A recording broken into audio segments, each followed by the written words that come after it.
experience was in high school. A couple of things happened around the same time. I'm not sure which was the first. One was that the budget of our school slashed the arts and music program my senior year of high school. Okay, so I do know when this was. And there was also the very last nature preserve in my small town in Long Island was up for sale, and it was possibly going to the highest bidder.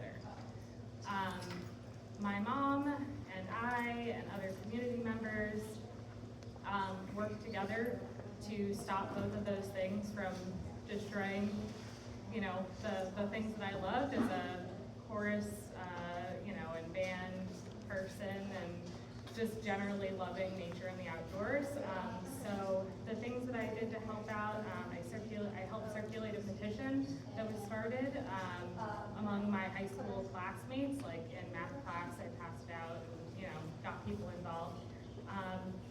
And also a fundraiser for the band and music program, played the flute in front of a crowd much like this one. Sort of terrifying experience. But overall, when both of these, causes, I suppose, were improved on, I felt like, oh wow, I could totally make a difference. Like one person can chip in and it makes an impact. So I think that was like my first call to action. So good morning, everyone. Thank you all so much for being here. Excited to chat with you. As indicated, I'm Adrienne Somerville. And I'll tell you, my first one was actually in high school as well. There seemed to be several young women that were, they became pregnant. In school at that time, I went to a school that was probably a little bit on a little elite and proper side in Norfolk, Virginia. And so it wasn't something that was common. And so immediately, when you start thinking of volunteering, a group of us realize, as young women ourselves, that there's a gap in terms of knowledge sharing, in terms of being proactive in this space, preventative, which wasn't something that was common back then, and more importantly, when it does happen, what kind of resources available to you. When you think of, I think what motivated me was you'll find yourself being very compassionate and empathetic about our cause. And so it was enlightening because I was eager to learn, what happened? I know physically what happened, but what really happened in terms of how do you get into this space? And then what do you do as a young woman? How do you feel? So what drew me to the cause was I became very empathetic. I became extremely eager to learn, how do I help? How do you feel? What can we do to be supportive? And I think the great thing about it was I was humbled to serve a cause greater than me. I had nothing to gain by lending my services. I had all to grow and learn by lending my services. And so sometimes, do many things and you'll figure out what you like. I loved it because I was able to help young women. And then I was able to grow and learn myself and take those same skills into other places. And empathy and compassion for whatever it is you desire to volunteer to support, you'll find you will naturally grow as a result of lending those services. So I was a young high school girl. Hi, my name's Brooke. I'm the volunteer coordinator at Historic St. Mary's City. Thank you all for being here this morning. This is such a great turnout. My first experience with volunteering would have been in high school too. My high school required that you volunteer in order to graduate. And this made me extremely disinterested in volunteering because it felt like a chore. So I would say my first true experience volunteering was in my sophomore year of college. I got an email from someone who ran a public archaeology lab, and they were looking for volunteers, and archaeology was always something I wanted to get into, but I didn't have the space to take any classes. So I went to the interest meeting, and I just fell in love with the space, I fell in love with the work, and I ended up logging over 100 hours every semester volunteering in that lab.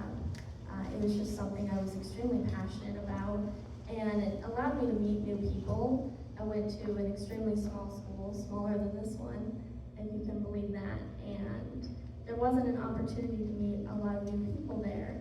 But since this was out in the community, I was able to meet people from all walks of life, and I treasure those times. How has your community service experience impacted your career? Has it opened any doors for you? And maybe the inverse of that as well. Has your career impacted how you serve the community?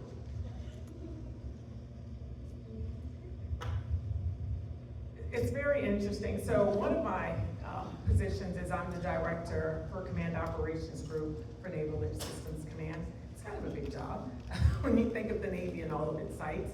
But when I think of, so I'll tell you what I'm most proud of. As the CEO of the Carolyn Parker Foundation, it started off as there were some young girls that needed dresses to go to their 8th grade dances. I was one of those girls, I'll tell you, back in the day, who wanted to attend the dance and didn't have the resources to attend the dance. The dress, the earrings, your hair, whatever, you know, got the whole part. And I realized that I never really wanted to be successful. I felt like successful people in high school, I learned this lesson, poured their resources into just things, the fancy cars, the fancy wardrobes. But I always wanted to be significant enough to be invited to venues like this, where you could pour your knowledge and resources into other people. And so I realized in the position that I'm in, I'm able to serve the nation, but I wanted to give to my community. And to have young girls who were in like and similar situations as myself back in the day, not be able to attend a dance they've earned to attend, right? They're at that level, they deserve to be there, despite their local financial means that are beyond their control. I felt like I wanted to be significant in that space. So what did that mean? I actually met a young lady here. My life had gone full circle a couple of months ago when she was one of the ladies that received one of those dresses. The symbolism associated with I see you, I hear you, and you're worthy of this celebration extends way beyond the dress. So in my government position and in my industry positions, I'm also able to do that same thing, cast the net wider, right? Meet different people, pour into different people. I've been blessed to have the resources to make the right connections, blessed to have the resources to pour into other people and be significant, not successful. And so I think that's what it's done for me. It's allowed me to grow mentally, allowed me to grow emotionally. That same empathy and compassion for the cause of an individual, a young girl, I have for the defense of our nation.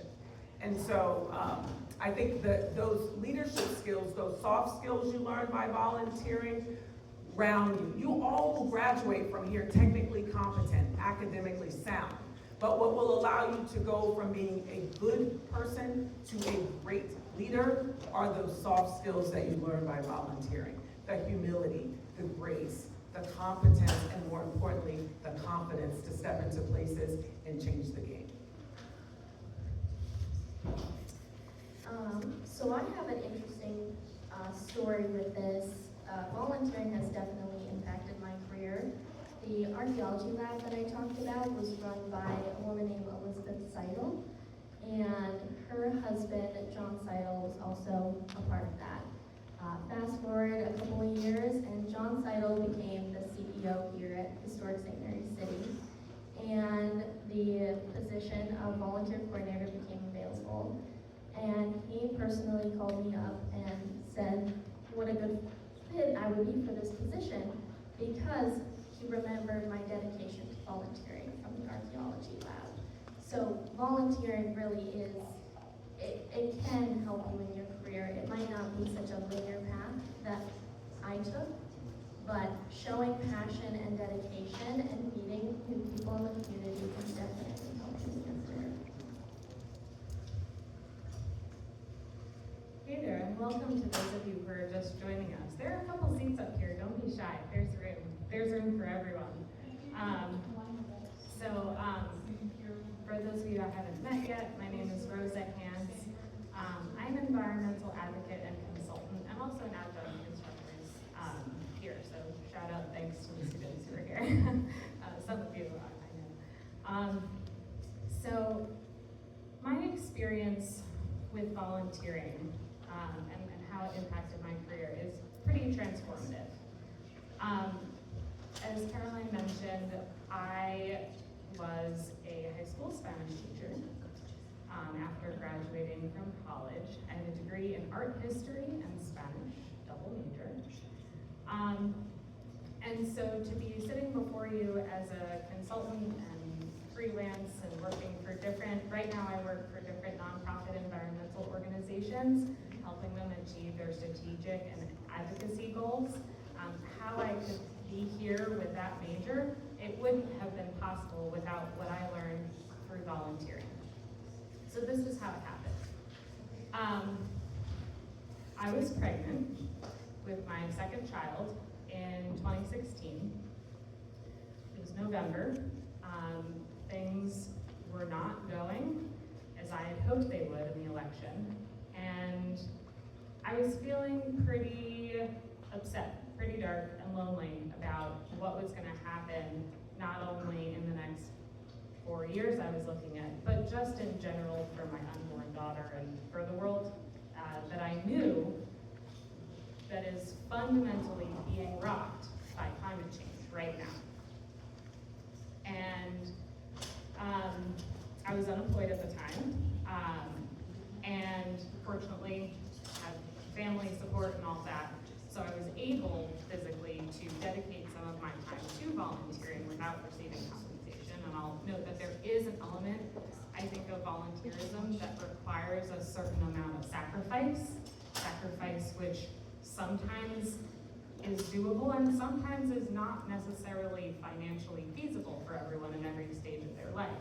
So, volunteer with what you can. Try to keep a roof over your head and food in your mouth and all that. But that being said, I looked into a bunch of different environmental organizations that I could volunteer for because I felt like that was the way that I could contribute during what I knew was going to be a really tumultuous 4 years of terrible politics. And in this community in St. Mary's, where I've lived now for about a dozen years, I saw that the water and outdoors nature activities was something that a lot of people could really connect with, including myself. It was how I made, the handful of friends that I made so far as a young mom. Meeting them in parks, right? Like strangers and mom play dates and stuff like that.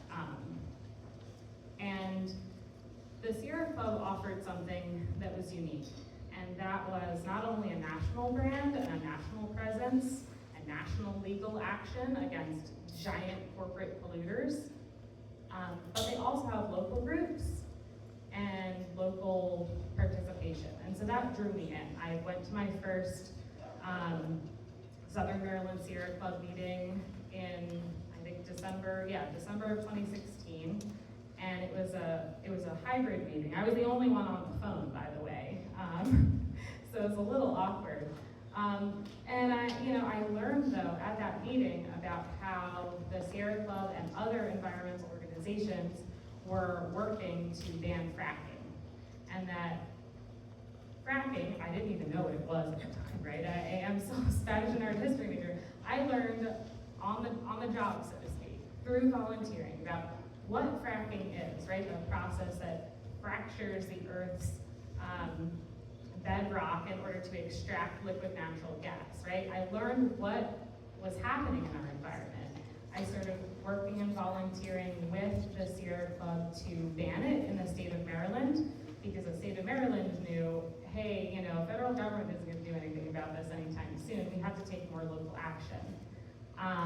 And I volunteered and dragged my most outgoing friends along with me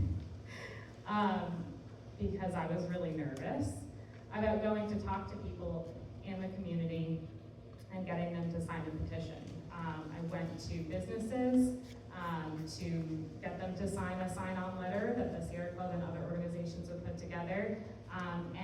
And through this process, right, I like seeing those human interactions between neighbors, between businesses and friends gave me kind of that courage and the strength to keep going.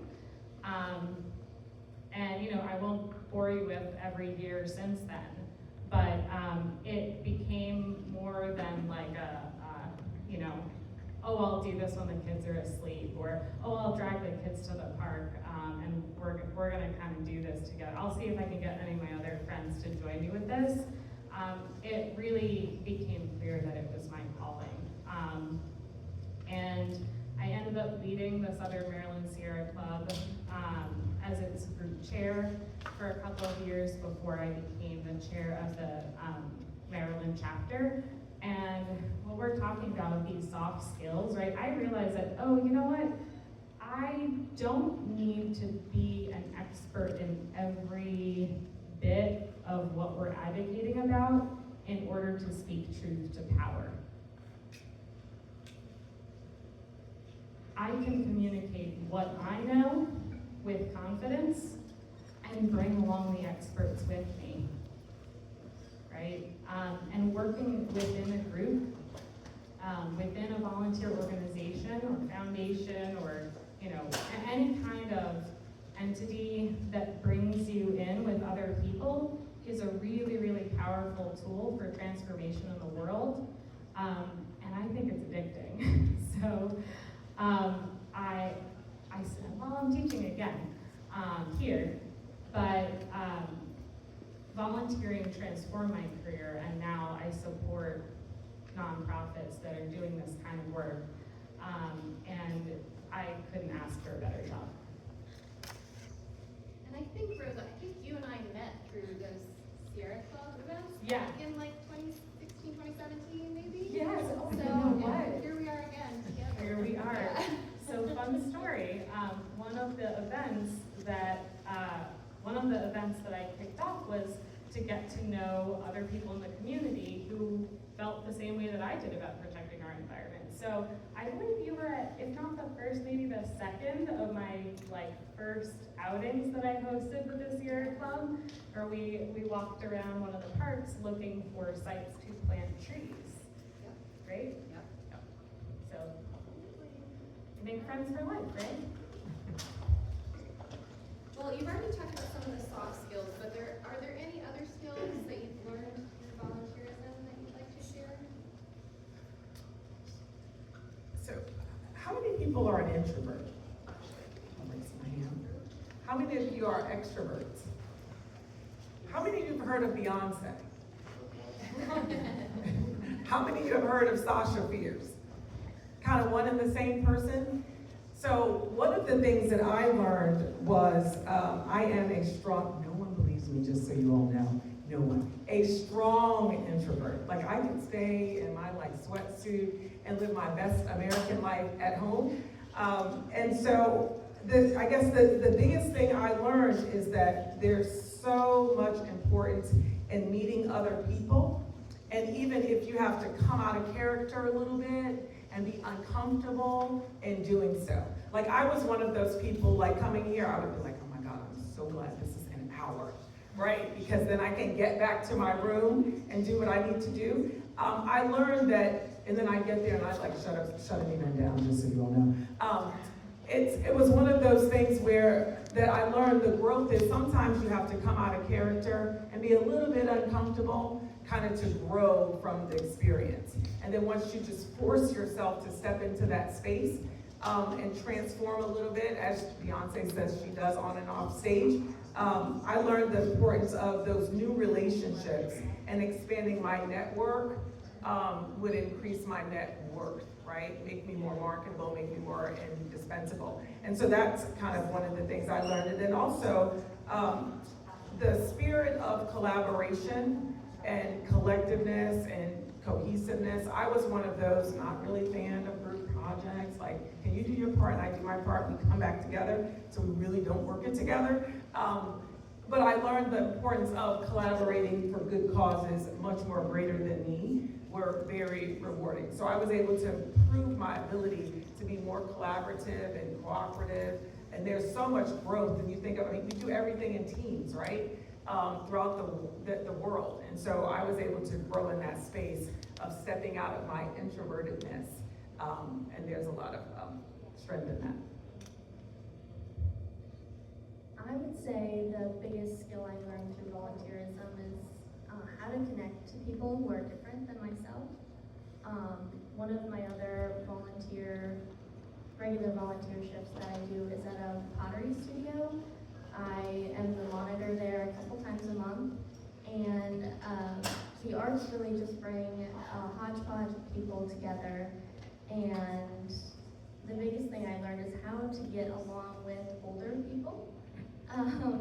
Most of the members of the pottery studio are in their 70s or 80s, and it's really interesting to have a conversation with them because they had a completely different life than we all did. So, learning how to communicate with a woman named Veronica, who is 88, and she was born in Germany during World War II, it's just a vital skill to learn how to communicate and how to have successful and meaningful interactions with people who are different than you.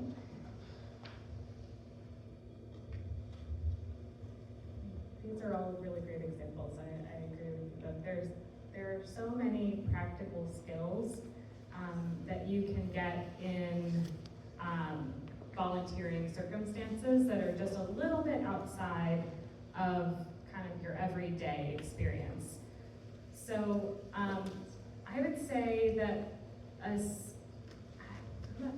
a skill that I picked up through volunteering is a skill of navigating government agencies and entities in order to get things done. Might sound like a strange sort of skill to have, but if you have a problem, any kind of problem, there's probably a number of different entities out there at the local, state, or national level who are dedicated in some way to helping navigate that problem. There are commissions, there are boards, there are whole agencies under direction of the governor or the General Assembly, or all of these different resources out there. And I think that actually the Career Center does a great job in sharing some of those resources with you all for your career classes and whatnot. But actually physically having to interact with those agencies and learning through your volunteer experience, like, what does it mean in the real world to have to implement a rulemaking? Like, what is that? How do regulations get made? How does this regulation that might impact me or the people I care about or where I work, how does that become reality, and who are the real people involved? When you're volunteering, there are all sorts of interesting ways in which you'll interact. I don't know about you all, but interact with different elected officials, county officials, state officials, right? And just understanding how this web of different resources works in real life takes things from that like piece of paper or Google Doc with a million crazy links and turns it into real human beings that you can actually talk to. So I think my first experience with really navigating government agencies was through volunteering. And I think it's so funny that you mentioned being an introvert, because I would never think of you that way. And I know I'm an introvert as well, and I'm pretty sure Kelsey is an introvert as well. Kelsey Bush also works in our office, and our job is basically to interact with people all day long, every day. And it's like, how can we do this if we're introverts? Well, I think I learned a lot of those skills from, volunteer positions that I had. The public speaking, how to have a conversation, how to network and connect with people, all came from those experiences that I can now apply in this job. That's a great example. If I can just elaborate a little Yeah. more. I'm an extrovert, but really shy, if that makes sense. Like, I get my energy from talking with people. Like, if I want to rejuvenate, I don't take a bubble bath. I call my best friend, right? That's the kind of, I get my energy from other people. But the idea of sitting in this room with all of you watching me, Like, I'm a little shakier than usual. And volunteering, and as well as some college courses on oral communication, take advantage of these opportunities. You have all sorts of cool classes. Helped me overcome those fears, but like the repetitive exposure in places where you're not getting graded can actually make it easier, right? Because if I quit and ran away right now, like, nothing would really happen to me. So like the being able to do something while you're volunteering and try it out, even if you fail, like, so what? You'll learn. Great point. Okay, what volunteer accomplishment or impact are you most proud of? So I work in a very technologically rich area. Heavy on STEM, shout out to all the computer scientists and aspiring engineers, but I was a modern dancer. So I am big into the fine arts. I think that rounds us. I think it adds a lot of character to individuals to be exposed to the fine arts. So through my foundation, I take young girls to the Kennedy Center, 8th grade girls to Washington, D.C. These women think they're in Europe, right? They've never been out of St. Mary's County, more often than not. They've never heard of the Kennedy Center. They've not been exposed to these dancers and seeing how their makeup interest or their fashion interest or their music interest could be, I guess, escalated to such a higher level in terms of their career. And so it is my most humbling thing I get to do every February. I absolutely love it. And I'll tell you why. So how many of you have heard of pie? Right? Okay. Good. No. We're Yeah. doing math. Well, kind of high. So there's a success formula, and you're going to walk out of here and apply this. And it's true. I'm living proof of it. So the P is 10%, right? You can Google this after, not right now. So the P is 10%. You're going to work your butts off here and beyond, right? You're just going to grind to greatness because that's who you are at your core. That's why you're at this amazing institution. So that's 10% of success. The I is your image. That's 20% of success. You're going to show up as your best self, looking the part, feeling the part, embracing the part. But that's 30% of success.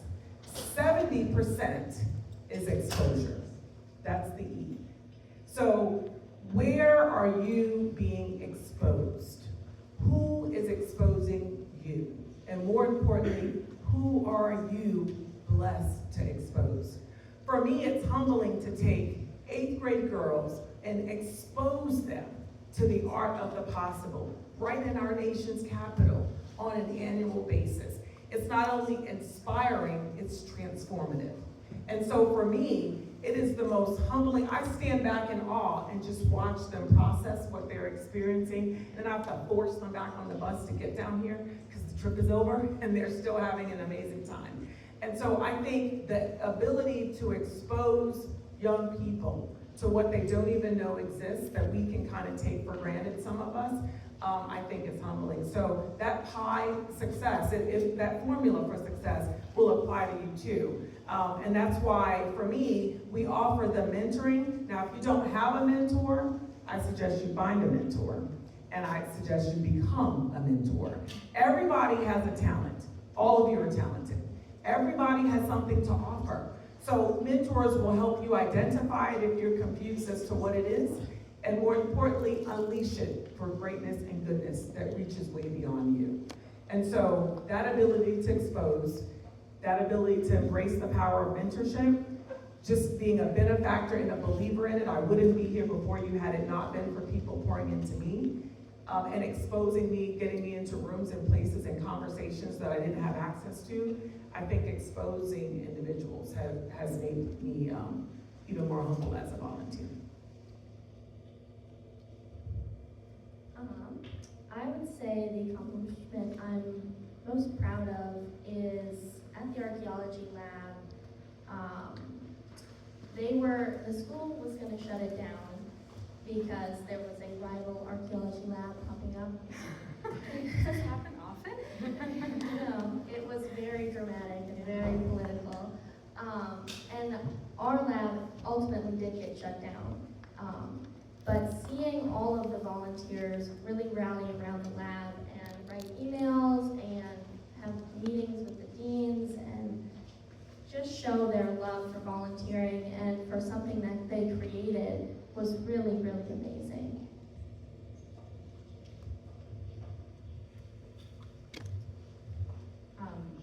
Well, Caroline shared earlier one accomplishment that I'm really proud of, the award from the state of Maryland about sustainable leadership, which I found really, really quite moving and gave me, I think, the confidence that I needed at that point to turn this from a volunteer enterprise to a career, into a career as an environmental advocate.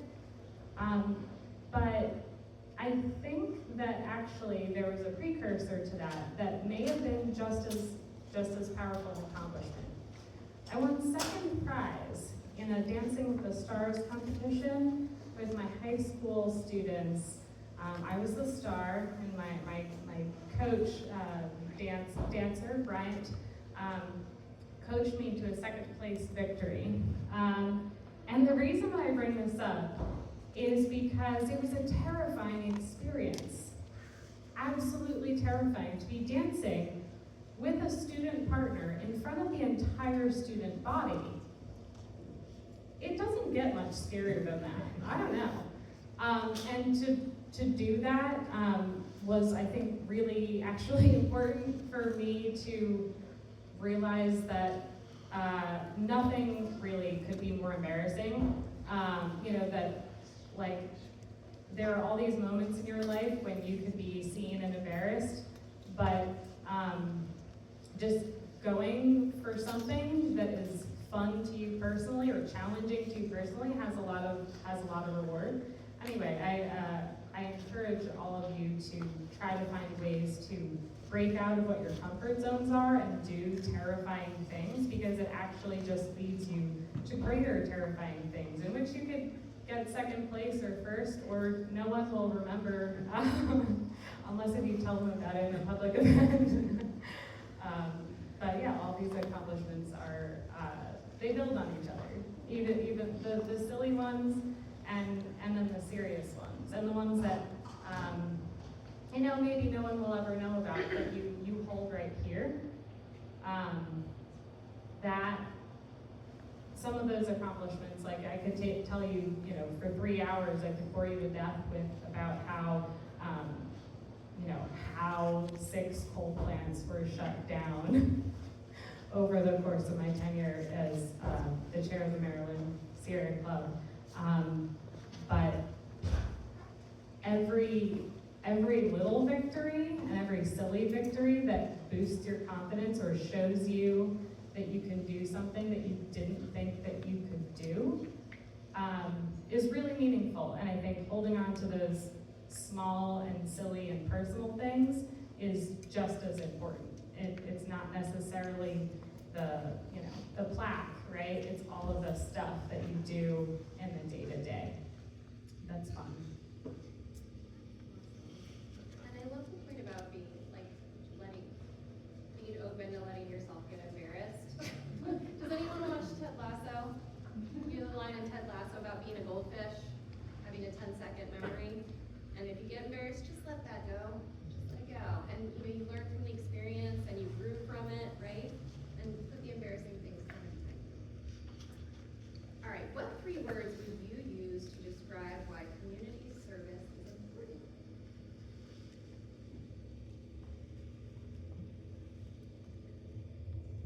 Three words, that's a good one. Well-being is one. I think life is stressful. I think we all can identify ways to volunteer, to sometimes take the focus off of what we're going through. I know sometimes you put your problems in a stack with others, and you'll find yourselves happily taking yours back. So that's one. The other one that comes to mind is engagement. I think it is a growth opportunity to serve something so much greater than you. And I think civically, it's kind of our duty to be so impactful. The other one is greatness. I think everyone I encounter, including you all today, have a degree of greatness within you. Your only calling is to just remember you're called to serve, and remember overall, you will be better for it. My first word would be purpose. Instilling a sense of purpose within yourself is not only help you feel fulfilled, but others will see that. It'll reflect that you are a moral and an ethical person, and that'll benefit you all of your life. Another one would be connection. Building bridges, especially at this point in your life, is so critical. It really is all about who you know, honestly, in the real world. And if you can show those people that you are moral, you're a good person, and you like to do things that not only benefit yourself, that'll really go a long ways. And the third would be learning. Volunteering will expand your knowledge in those practical ways that we already covered. For example, if you don't have a lot of internship or job experience like I would expect you to, and you're in an interview and the interviewer asks you, name an example of a time you problem solved, and you can pull on your knowledge of when you were volunteering wherever, that really shows a lot the interviewer, and that'll benefit you. 3 words, I'll credit them, well, you'll know. Don't complain, do. All right? Volunteering is a way to make a big impact on the rest of the world, right? And whether it's for a cause that you dedicate yourself to for your whole life, or something that you do between now and a very big election. Barack Obama, Vice President, and we can't talk, we can't say those words? Okay. I don't know what the rules are. Vice President Harris and lots of other great people are saying, don't complain, do something, right? So there's lots of ways to volunteer, and you'll feel better. You can complain while you're volunteering. I thought you were gonna say, when Barack Obama said, don't boo, vote. So it's another 3 great words, Yeah, right? yeah. I think he said both. Yeah, whatever. probably. Good people say smart things. Yeah. All right, this is the last question. What advice do you have for students considering volunteering with a local organization? Do it. There's more, but if you got. I would say try some different ones, like, diversify, right? Sometimes people are looking for the passion to just like show up, and then I'm gonna go after that most passionate community service opportunity. I would say reverse it a little bit. Try a bunch of different ones. And by trying different ones, you will figure out which ones you're most passionate about, and then get laser focused on those. My advice would be to advocate for yourself. First, get involved in something that you're interested in, and then once you are, advocate for yourself, because just because you're not being paid to be there doesn't mean you can't get something out of volunteering. If you need experience, if you need to learn a new skill, if you need something on your resume, if you need a recommendation, you can get those things out of volunteering if you really commit yourself to it. I'll add on to that, because I think, advocating for yourself and advocating for others, that's another skill that you develop through volunteering. With advocacy, self-advocacy and advocacy for others, you are kind of learning how to service the greater community, and I think it helps boost self-confidence in the process. And it's all around a very helpful thing to meet people and get to know your career path. So I definitely also agree with the advice of try a few things, see what you like, and it might change throughout time. Don't be afraid to go back to something, and don't be afraid to ask how you can help more, or just to go ahead and say, oh, here's what I think, can I help do it?